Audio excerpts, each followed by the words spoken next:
ਪਿਆਰੇ ਵਿਦਿਆਰਥੀਓ, good morning. ਅੱਜ ਅਸੀਂ state of agriculture at the time of independence ਉਸ ਦੇ ਬਾਰੇ ਜਾਣਕਾਰੀ ਜਿਹੜੀ ਹੈਗੀ ਆ ਉਹ ਹਾਸਲ ਕਰਨ ਜਾ ਰਹੇ ਹਾਂ।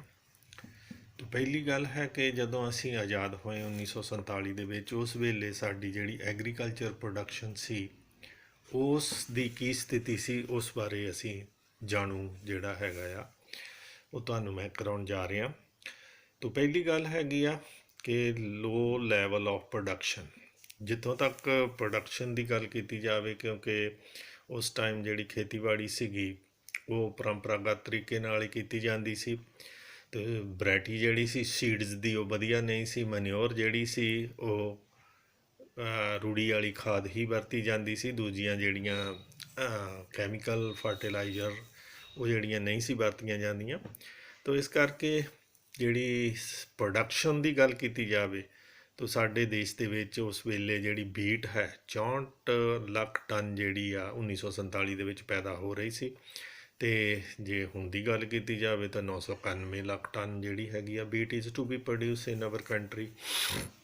ਇਸੇ ਤਰ੍ਹਾਂ ਹੀ ਰਾਈਸ ਚਾਵਲਾਂ ਦੀ ਗੱਲ ਕੀਤੀ ਜਾਵੇ ਤਾਂ 220 ਲੱਖ ਟਨ ਜਿਹੜੇ ਸੀ at that time of independence ਦਾ ਪ੍ਰੋਡਕਸ਼ਨ ਆਫ ਰਾਈਸ ਜਿਹੜੇ ਸੀਗੇ ਉਹ 220 ਲੱਖ ਟਨ ਦੇ ਲਗਭਗ ਸੀਗੇ, ਜਿਹੜੇ ਕਿ ਹੁਣ ਵੱਧ ਕੇ 1156 ਲੱਖ ਟਨ ਹੋ ਗਏ। ਜਿੱਥੋਂ ਤੱਕ ਪਰ ਹੈਕਟੇਅਰ ਜਾਣੀ ਕਿ 1 ਹੈਕਟੇਅਰ ਦੇ ਵਿੱਚ ਜਿਹੜੀ ਕਣਕ ਸੀ ਉਹ 660 ਕਿਲੋਗ੍ਰਾਮ ਦੇ ਲਾਗੇ ਛਾਗੇ ਜਿਹੜੀ ਪੈਦਾ ਹੁੰਦੀ ਸੀ।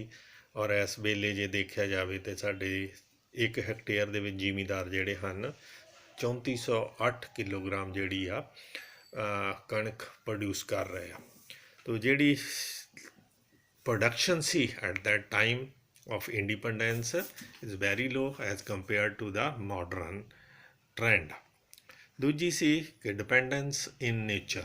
ਤਾਂ ਖੇਤੀਬਾੜੀ ਜਿਹੜੀ ਸੀਗੀ ਸਾਰੀ ਦੀ ਸਾਰੀ ਇਹ ਨੇਚਰ 'ਤੇ ਡਿਪੈਂਡ ਕਰਦੀ ਸੀ। ਨੇਚਰ ਦਾ ਮਤਲਬ ਉਸ ਵੇਲੇ ਇਰੀਗੇਸ਼ਨ ਦੀਆਂ ਜਿਹੜੀਆਂ ਇਸ ਵੇਲੇ ਮਾਡਰਨ ਸਹੂਲਤਾਂ ਹੈਗੀਆਂ, ਟਿਊਬਵੈੱਲ ਹੈਗੇ ਆ, ਸਾਡੇ ਕੋਲ ਨਹਿਰਾਂ ਹੈਗੀਆਂ, ਕਲਟੀਵੇਸ਼ਨ ਦੇ ਹੋਰ ਬਹੁਤ ਸਾਰੇ ਸਾਧਨ ਹਨ, ਉਸ ਵੇਲੇ ਨਹੀਂ ਸਨ।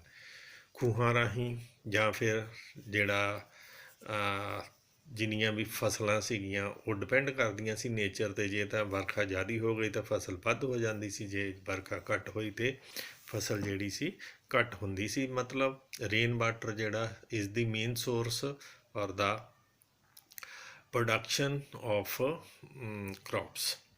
ਥਰਡ ਹੈ agriculture was the main source of livelihood. ਤਾਂ ਸਾਡੇ ਦੇਸ਼ ਦੇ ਵਿੱਚ ਪਾਪੂਲੇਸ਼ਨ ਜਿਹੜੀ ਸੀ was not too much at that time, but land was in excess. ਅਤੇ ਸਾਰੇ ਦੇ ਸਾਰੇ ਲੋਕ ਜਿਹੜੇ 90% 80 ਤੋਂ 90% ਲੋਕ ਜਿਹੜੇ ਸੀਗੇ ਉਹ ਐਗਰੀਕਲਚਰ ਦੇ ਨਾਲ ਅੰਗੇਜ ਸੀਗੇ। ਔਰ agriculture is the main source of livelihood, ਔਰ ਉਸ ਤੋਂ ਹੀ ਜਿਹੜਾ ਜੀਵਨ ਨਿਰਵਾਹ ਜਿਹੜਾ ਸੀ ਚੱਲਦਾ ਸੀਗਾ। Agriculture for food next point ਹੈ। ਦਾ main product of agriculture was in the farm of food article. ਤੋ ਬਹੁਤ ਸਾਰੀਆਂ ਜਿਹੜੀਆਂ ਫੂਡ ਆਰਟੀਕਲ ਦੇ ਵਿੱਚ ਬੀਟ, ਰਾਈਸ, ਬਾਰਲੇ ਜਾਣੀ ਜੌਂ, ਦਾਲਾਂ ਜਿਹੜੀਆਂ ਸੀ ਉਹ ਉਗਾਈਆਂ ਜਾਂਦੀਆਂ ਸਨ। ਅਤੇ ਇਹਨਾਂ ਦਾ ਜਿਹੜਾ ਸਬਸਟੀਚਿਊਟ ਜਿਹੜਾ ਸੀ ਨਹੀਂ ਸੀਗਾ। ਐਗਰੀਕਲਚਰ ਜਿਹੜੀ ਸੀਗੀ ਸਾਰੀ ਦੀ ਸਾਰੀ ਫੂਡ ਦੇ ਲਈ ਵਰਤੀ ਜਾਂਦੀ ਸੀਗੀ। Size of the land holding ਜਿਹੜਾ ਸੀਗਾ ਉਹ ਕਿਸਾਨਾਂ ਦੇ ਕੋਲ ਜ਼ਮੀਨਾਂ ਜਿਹੜੀਆਂ ਸੀਗੀਆਂ, ਜ਼ਮੀਨ ਚਾਹੇ ਜ਼ਿਆਦਾ ਸੀ ਪਰ ਲੈਂਡ ਜਿਹੜੀ ਸੀ ਜਿੱਥੇ ਵਾਹੀਯੋਗ ਲੈਂਡ ਜਿਸ ਦੇ ਵਿੱਚ ਖੇਤੀ ਕੀਤੀ ਜਾ ਸਕਦੀ ਆ ਉਹ ਘੱਟ ਸੀਗੀ। ਉਹਨਾਂ ਦੇ ਵਿੱਚ ਪ੍ਰੋਡਕਸ਼ਨ ਜਿਹੜੀ ਸੀਗੀ ਉਹ ਵੀ ਲੋ ਸੀ, ਕਿਉਂਕਿ ਸਾਡੇ ਕੋਲ ਨਾ ਤਾਂ ਖੇਤੀਬਾੜੀ ਦੇ ਜਿਹੜੇ ਅੱਜ ਕੱਲ੍ਹ ਮਾਡਰਨ ਸਾਧਨ ਹਨ ਉਹ ਨਹੀਂ ਸੀਗੇ। ਅਤੇ ਪੀਪਲ ਟੁਕ ਲੀਸਟ ਇੰਟਰਸਟ ਇਨ ਦਿਸ ਪ੍ਰੋਫੈਸ਼ਨ। ਅਤੇ ਨਾਲ ਦੀ ਨਾਲ ਜਿਹੜਾ ਲੈਂਡ ਹੋਲਡਿੰਗ ਸੀਗੀ ਉਹ ਘੱਟ ਹੋਣ ਕਰਕੇ ਪ੍ਰੋਡਕਸ਼ਨ ਜਿਹੜੀ ਸੀ ਘੱਟ ਸੀਗੀ। ਅਗਲਾ ਹੈ ਫੋਰਸਡ ਕਮਰਸ਼ਲਾਈਜੇਸ਼ਨ ਆਫ ਐਗਰੀਕਲਚਰ।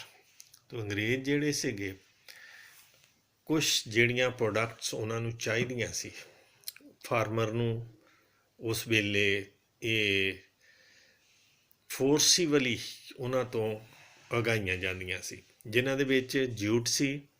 ਔਰ ਜੂਟ ਤੋਂ ਇਲਾਵਾ ਨੀਲ ਦੀ ਇੰਡਸਟਰੀ ਸੀਗੀ, ਕਾਟਨ ਸੀਗੀ, ਕਿਉਂਕਿ ਕਾਟਨ ਜਿਹੜੀ ਸੀਗੀ ਵੱਖ-ਵੱਖ ਤਰ੍ਹਾਂ ਦੇ ਵਸਤਰ ਜਿਹੜੇ ਬਣਾਉਣ ਦੇ ਵਿੱਚ ਉਸ ਨੂੰ ਕੰਮ ਦੇ ਵਿੱਚ ਇਸਤੇਮਾਲ 'ਚ ਲਿਆਂਦਾ ਜਾਂਦਾ ਸੀ। ਜੂਟ ਤੋਂ ਕਾਰਪੇਟ ਜਿਹੜੇ ਸੀ ਬਣਾਏ ਜਾਂਦੇ ਸੀਗੇ, ਅਤੇ ਨਾਲ ਦੀ ਨਾਲ ਇੰਡੀਗੋ ਜਾਂ ਨੀਲ ਜਿਹੜਾ ਸੀਗਾ that is used in the fabricated industry, ਰੰਗਣ ਦੇ ਲਈ ਕੰਮ ਆਉਂਦਾ ਸੀਗਾ। ਤੋ ਇਸ ਕਰਕੇ ਇਹ ਜਿਹੜੀਆਂ ਫਸਲਾਂ ਸੀਗੀਆਂ ਜਿਨ੍ਹਾਂ ਨੂੰ ਕਮਰਸ਼ਲਾਈਜੇਸ਼ਨ ਕੀਤਾ ਜਾਂਦਾ ਸੀਗਾ, ਵੇਚੀਆਂ ਜਾਂਦੀਆਂ ਸੀ, ਔਰ ਇਹ ਅੰਗਰੇਜ਼ਾਂ ਦੁਆਰਾ ਫੋਰਸੀਬਲੀ ਕਿਸਾਨਾਂ ਨੂੰ ਕਿਹਾ ਜਾਂਦਾ ਸੀਗਾ ਕਿ ਇਹ ਉਗਾਈਆਂ ਜਾਣ। ਟ੍ਰੈਡੀਸ਼ਨਲ ਮੈਥਡ ਆਫ ਫਾਰਮਿੰਗ 7ਵਾਂ ਪੁਆਇੰਟ ਹੈਗਾ। ਅਤੇ ਉਸ ਵੇਲੇ ਖੇਤੀਬਾੜੀ ਦੇ ਜਿਹੜੇ ਸੀ ਫਾਰਮਿੰਗ ਦੇ ਮੈਥਡ ਉਹ ਟ੍ਰੈਡੀਸ਼ਨਲ ਸੀਗੇ, ਜਿਸ ਦੇ ਵਿੱਚ ਬਲਦਾਂ ਨਾਲ ਖੇਤੀ, ਅਤੇ ਜਿਹੜਾ ਖੂਹਾਂ ਦੇ ਵਿੱਚੋਂ ਪਾਣੀ ਜਿਹੜਾ ਕੱਢ ਕੇ ਅਤੇ ਖੇਤਾਂ ਨੂੰ ਲਾਉਣਾ, it is very time consuming method ਸੀਗੇ, ਔਰ ਇਟ ਟੁੱਕ ਟੂ ਮੱਚ ਟਾਈਮ, ਔਰ ਜਿਹੜਾ ਇਸ ਦੇ ਨਾਲ ਜਿਹੜੀ ਪ੍ਰੋਡਕਟਿਵਿਟੀ ਸੀਗੀ ਬਹੁਤ ਲੋ ਹੁੰਦੀ ਸੀ।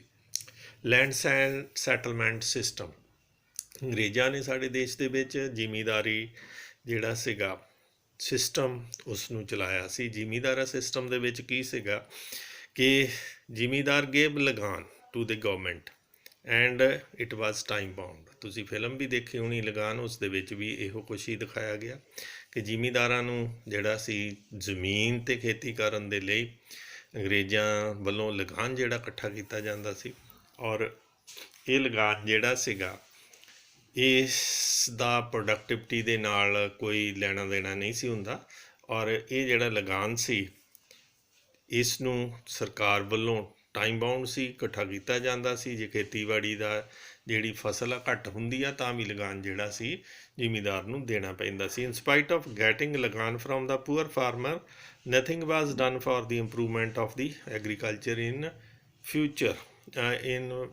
ਐਗਰੀਕਲਚਰ ਫॉर ਫਾਰਮਰ ਦੇ ਲਈ ਕਿਸੇ ਕਿਸਮ ਦਾ ਜਿਹੜਾ ਹੈਗਾ ਉਸ ਲਗਾਨ ਦੇ ਵਿੱਚੋਂ